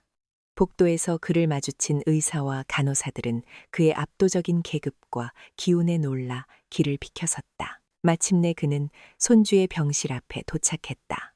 유리창 너머로 온몸에 각종 의료기기를 주렁주렁 매단 채 잠들어 있는 손주의 모습이 보였다. 그의 가슴이 다시 무너져 내렸다. 그는 차마 안으로 들어가지 못했다. 그는 그저 유리창 밖에서 한참 동안 아무 말 없이 손주의 모습을 지켜볼 뿐이었다. 그의 눈에서 다시 뜨거운 눈물이 흘러내리고 있었다. 전장을 호령하던 전설 속의 회색 호랑이는 이제 없었다. 그곳에는 그저 사랑하는 손주의 무사 안녕만을 간절히 바라는 한 명의 늙고 나약한 할아버지만이 서 있을 뿐이었다. 정의의 거대한 칼날은 모든 악을 베어냈지만 그 칼날이 남긴 상처는 너무나도 깊고 아팠다. 그리고 그 상처가 아물기까지는 아주 오랜 시간이 필요할 터였다. 하지만 그는 알고 있었다. 이 아픔 또한 자신이 그리고 이 군대 전체가 반드시 감당해야 할 몫이라는 것을. 새로운 시작은 언제나 가장 깊은 상처 위에서 피어나는 법이니까. 정의의 칼날은 그렇게 거두어졌다. 이제 남은 것은 치유와 새로운 희망의 시간이었다. 이기자 부대 사건은 더 이상 군 내부의 문제로 남아있을 수 없었다. 박준서와 함께 현장에 동행했던 오해진 기자의 탐사 보도는 그날 저녁 전국을 뒤흔든 거대한 태풍이 되었다. 회색 호랑이의 마지막 포효라는 제목으로 방영된 그 방송은 군의 가장 추악한 민낯을 국민들 앞에 남김없이 까발렸다. 방송이 나간 직후 대한민국은 분노로 들끓었다. 청와대 국민청원 게시판은 서버가 마비될 지경이었고 국방부 홈페이지는 성난 시민들의 항의글로 도배되었다. 이것이 우리가 아들을 보낸 군대란 말인가? 관련자 전원을 사형에 처하라. 군대 전체를 개혁하라. 는 목소리가 온 나라를 뒤덮었다. 여론의 거대한 압박 앞에서 군과 정부는 더 이상 침묵할 수 없었다. 대통령은 직접 대국민 담화를 발표하고 이번 사건에 대한 철저한 진상규명과 뼈를 깎는 군개혁을 약속했다. 몇 주 후 군사법정 최고법원에서 세기의 재판이 열렸다. 피고인석에는 죄수복 차림의 박성환과 오강철 그리고 그들의 하수인들이 고개를 숙인 채 앉아 있었다.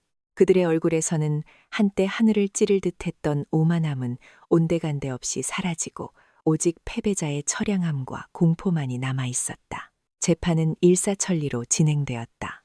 박준서가 제시한 녹음 파일과 그림자팀이 확보한 방대한 증거들, 그리고 용기를 내어 증인석에선 이진호 병장을 비롯한 수십 명의 피해, 병사들의 절절한 증언 앞에서 그들은 그 어떤 변명도 할 수 없었다. 마침내 최종 판결의 날, 재판장은 엄숙한 목소리로 판결문을 읽어내려갔다. 피고인 박성환 소장, 군의 고위 지휘관으로서의 본분을 망각하고 자신의 사리사욕을 위해 부하들을 착취하고 진실을 은폐하며 심지어 살인을 교사하는 등 국가 안보의 근간을 뒤흔든 죄가 인정되므로 군법 최고형인 사형에 처한다. 피고인 오강철 중령. 상관의 명령이라는 미명하에 인간의 존엄성을 무참히 짓밟는 온갖 비인간적인 범죄를 저지른 죄가 인정되므로 무기징역에 처한다. 그들의 제국은 그렇게 법의 이름 아래 완벽하게 그리고 처참하게 종말을 고했다. 그들의 몰락은 끝이 아니었다. 시작이었다. 박준선은 비록 현역에서 물러난 몸이었지만 대통령의 특별 고문 자격으로 대한민국 육군 전체를 개혁하는 거대한 프로젝트의 선봉에 섰다. 그 프로젝트의 이름은 철권 작전. 썩어 빠진 환부를 말 그대로 철권으로 도려내겠다는 그의 강력한 의지가 담긴 이름이었다. 철권 작전은 군 전체를 뒤흔들었다. 전군을 대상으로 한 대대적인 감찰이 시작되었고 제2, 제3의 박성환과 오강철들이 줄줄이 군복을 벗고 법의 심판을 받았다. 수십 년간 군의 고질적인 병폐로 여겨졌던 병역 내 폭력과 부조리, 그리고 방산비리에 뿌리가 하나씩 뽑혀나가기 시작했다. 또한 병사들의 인권을 보호하기 위한 혁신적인 제도들이 도입되었다. 외부 기관이 참여하는 병인권감시위원회가 창설되었고 내부 고발자를 철저하게 보호하는 시스템이 마련되었다. 더 이상 침묵이 강요되지 않는 소통하는 군대를 만들기 위한 고통스럽지만 반드시 필요한 변화였다. 박준선은 매일 밤낮 없이 이 거대한 개혁 작업을 지휘했다. 그는 마치 자신의 마지막 불꽃을 태우는 노병처럼 지칠 줄 몰랐다. 그에게는 시간이 얼마 남지 않았기 때문이었다. 그는 자신의 손주가 그리고 이 땅의 모든 젊은이들이 다시는 자신과 같은 아픔을 겪지 않는 그런 군대를 자신의 눈으로 직접 보고 싶었다. 그의 노력은 헛되지 않았다. 군은 아주 서서히 하지만 분명하게 변해가고 있었다. 가장 큰 변화는 병사들의 눈빛에서 시작되었다. 그들의 눈에서 공포와 체념이 사라지고 그 자리에 자부심과 희망이 다시 싹트기 시작한 것이다. 어느 봄날, 박준선은 병상에 누워있던 손주 김민우가 마침내 기적처럼 의식을 되찾았다는 소식을 듣게 되었다. 그는 한달음에 병원으로 달려갔다. 병실 문을 열자 창가의 햇살을 받으며 힘겹게 미소 짓고 있는 손주의 모습이 보였다. 할아버지. 아직은 어눌했지만 분명한 손주의 목소리. 그 순간 박준서의 눈에서 뜨거운 눈물이 흘러내렸다. 전장을 호령하던 회색 호랑이는 없었다. 그곳에는 그저 사랑하는 손주의 기적 같은 회복 앞에서 한없이 기뻐하는 한 명의 평범한 할아버지만이 서 있을 뿐이었다. 그래, 민우야. 괜찮다. 이제 다 괜찮아. 그는 손주의 손을 굳게 잡았다. 그의 손에서 전해져 오는 온기는 그 어떤 훈장보다도 그 어떤 권력보다도 따뜻하고 소중했다. 부패의 거대한 제국은 무너져 내렸다. 그리고 그 폐허 위에서 할아버지와 손자의 따뜻한 눈물과 함께 새로운 시대의 진짜 새싹이 이제 막 돋아나고 있었다. 가장 길었던 겨울이 가고 마침내 진정한 봄이 찾아온 것이다. 철권 작전의 거대한 폭풍이 지나가고 1년이라는 시간이 흘렀다. 대한민국은 깊은 상처를 딛고 이전과는 완전히 다른 모습으로 거듭나고 있었다. 병역 내 폭력 사건은 현저히 줄어들었고 장병들의 복지와 인권은 획기적으로 개선되었다. 물론 수십 년간 이어져 온 모든 병폐가 하루아침에 사라진 것은 아니었다. 하지만 중요한 것은 이제 더 이상 침묵이 미덕이 아닌 용기 있는 목소리가, 존중받는 문화가 자리 잡기 시작했다는 것이었다. 박준선은 군개혁 작업이 어느 정도 궤도에 오르자 대통령에게 정중히 사의를 표하고 모든 공직에서 물러났다. 그는 다시 강원도 산골의 낡은 시골집으로 돌아왔다. 그는 이제 정말로 평범한 농부의 삶으로 돌아가고 싶었다. 어느 화창한 가을날 오후, 준서는 자신의 작은 텃밭에서 흙냄새를 맡으며 호미질을 하고 있었다. 그의 얼굴에는 예전의 근심과 분노 대신 평화롭고 온화한 미소가 걸려 있었다. 그때 그의 집 마당으로 낯선 하지만 어딘가 익숙한 발소리가 들려왔다. 또각또각. 그것은 더 이상 군화 발소리가 아닌 잘 닦인 구두 소리였다. 준서가 고개를 들었다. 그의 눈앞에는 늠름하고 환칠한 청년 한 명이 환한 미소를 지으며 서 있었다. 1년 전 병상에서 힘겹게 눈을 떴던 그의 간절한 손주 김민우였다. 할아버지. 민우는 더 이상 예전에 그 나약하고 겁 많던 이등병이 아니었다. 그의 눈빛에는 죽음의 문턱을 넘어본 자의 깊이와 새로운 삶에 대한 자신감이 넘쳐 흘렀다. 그의 걸음걸이는 당당했고 그의 어깨는 굳건했다. 오, 우리 강아지 왔구나. 준서는 호미를 내던지고 손주를 향해 달려갔다. 그는 훌쩍 자란 손주의 등을 거친 손으로 몇 번이고 두드렸다. 다 나았구나. 다 나았어. 아주 늠름한 사내가 다 됐네. 두 할아버지와 손자는 툇마루에 나란히 앉았다. 가을 햇살이 그들의 어깨 위로 따스하게 쏟아져 내렸다. 재활치료는 힘들지 않았어? 준서가 조심스럽게 물었다. 힘들었죠. 민우는 솔직하게 대답했다. 몸도 마음도 다 무너져 내리는 것 같았어요. 몇 번이고 포기하고 싶었어요. 그는 잠시 말을 멈췄다. 그리고는 준서의 손을 두 손으로 굳게 잡았다. 하지만 그때마다 할아버지를 생각했어요. 저를 위해 모든 것을 거셨던 할아버지를 생각하면서 다시 일어섰어요. 그의 눈에 뜨거운 감사의 눈물이 맺혔다. 고맙다, 민우야. 살아줘서. 이렇게 건강하게 돌아와줘서 정말 고맙다. 준서의 눈시울도 붉어졌다. 두 사람은 한참 동안 아무 말 없이 서로의 손을 잡고 있었다. 그 어떤 말도 필요하지 않았다. 할아버지, 민우가 결심한 듯 입을 열었다. 저드릴 말씀이 있어요. 그는 자신의 가방에서 서류 봉투 하나를 꺼내 준서에게 내밀었다. 이게 뭐냐? 열어보세요.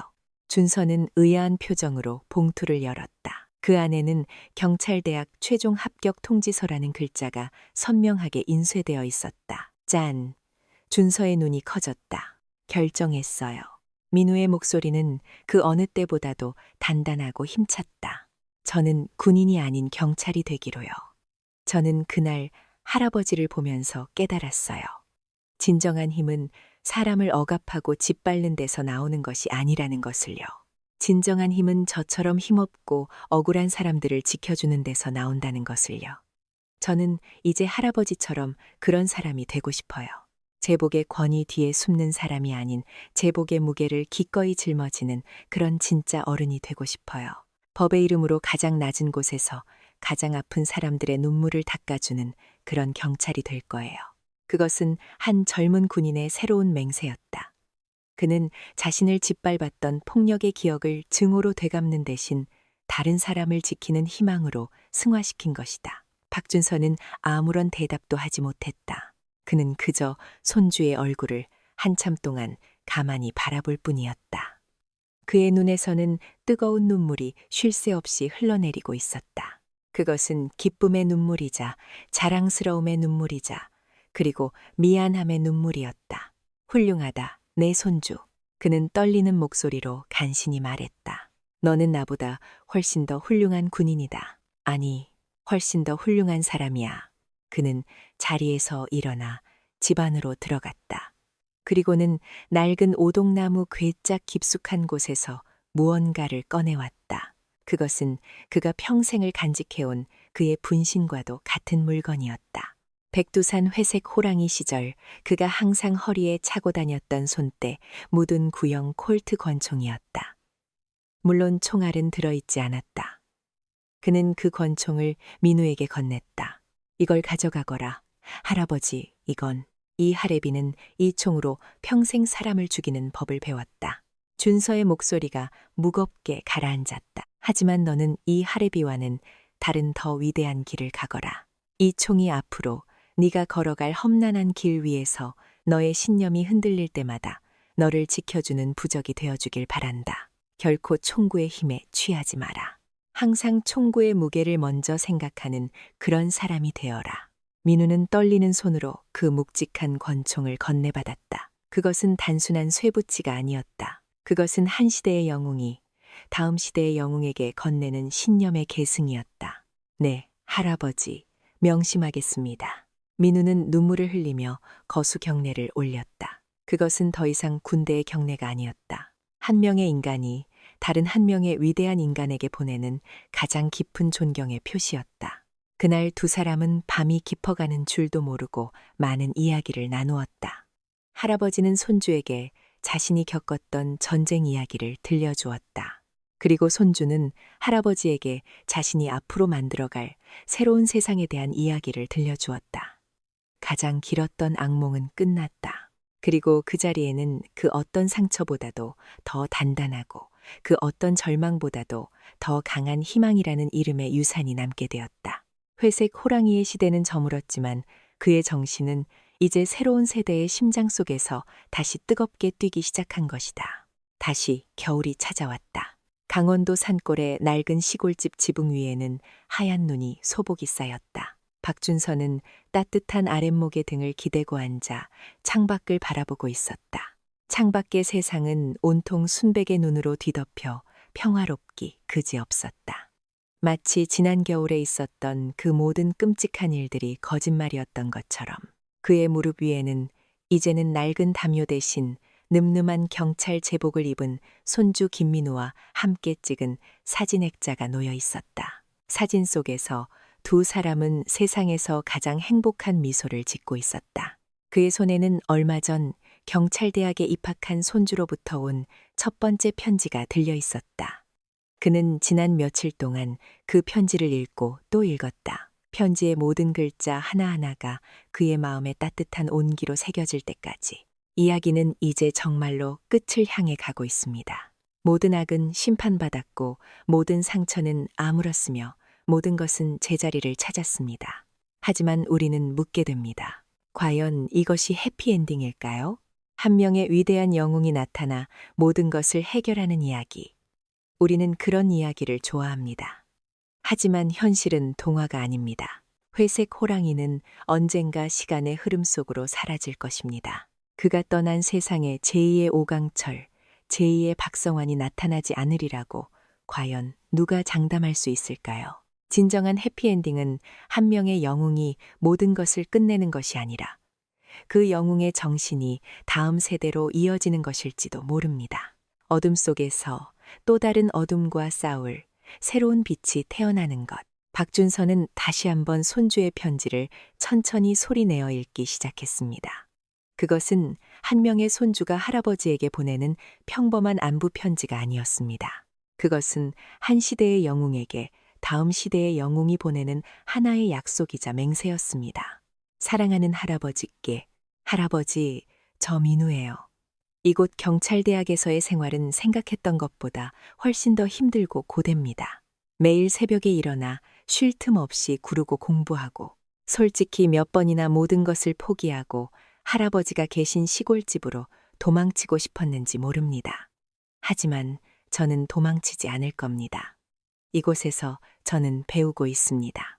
제가 왜 제복을 입어야만 하는지를, 제가 앞으로 어떤 사람이 되어야만 하는지를, 이곳에서는 법률이 약자를 보호하기 위해 존재한다고 가르칩니다. 하지만 저는 작년에 그것보다 더 강한 것을 보았습니다. 그것은 법률보다 더 강한 그 법을 집행하려는 한 사람의 용기였습니다. 모두가 침묵할 때, 모두가 진실을 외면할 때, 기꺼이 모든 것을 걸고 불의와 맞서 싸웠던 한 늙은 군인의 그 위대한 용기요. 저는 할아버지처럼 살겠습니다. 할아버지께서 저에게 가르쳐 주신 대로 살겠습니다. 힘의 무게를 먼저 생각하고 가장 낮은 곳의 눈물을 먼저 닦아주는 그런 진짜 경찰이 되겠습니다. 다시는 이 땅에서 제2의 김민우가 나오지 않도록, 다시는 그 어떤 오강철도 감히 고개를 들 수 없도록 제가 저의 모든 것을 걸고 말겠습니다. 할아버지, 할아버지께서는 저의 영원한 영웅이십니다. 다음 휴가 때는 제가 할아버지의 자랑스러운 손주가 되어 찾아뵙겠습니다. 그때까지 부디 건강하게 기다려주세요. 사랑을 담아 손주 민우 올림. 박준서는 편지를 접어 가슴에 품었습니다. 그의 주름진 얼굴에 깊고도 평화로운 미소가 피어올랐습니다. 그의 눈은 창밖에 하얗게 눈 덮인 세상을 아련하게 바라보고 있었습니다. 하지만 그의 시선은 단순한 겨울 풍경을 보고 있는 것이 아니었습니다. 그는 보고 있었습니다. 더 차가운 눈을 뚫고 마침내 다시 돋아날 파릇파릇한 새싹을, 자신의 손주가, 그리고 이 땅의 수많은 젊은이들이 앞으로 만들어갈 새로운 봄을. 그의 싸움은 이제 정말로 끝났습니다. 회색 호랑이는 이제 평화로운 겨울잠에 들 시간입니다. 그가 남긴 위대한 유산은 이제 새로운 세대의 심장 속에서 영원히 살아 숨 쉴 테니까요. 정의는 결코 끝이 아닙니다. 그것은 또 다른 정의를 위한 새로운 시작일 뿐입니다. 여러분은 어떻게 생각하십니까? 한 시대의 영웅, 회색 호랑이가 남긴 가장 위대한 유산은 과연 무엇이었을까요? 그가 바로 세운 정의였을까요? 아니면 그 정의를 이어갈 한 명의 젊은 영웅이었을까요? 그리고 만약 당신이 그날의 이진호 일병이었다면 당신은 당신의 모든 것을 걸고 그 진실이 담긴 USB를 건넬 용기가 있었습니까? 여러분의 생각을 지금 바로 댓글로 남겨주십시오.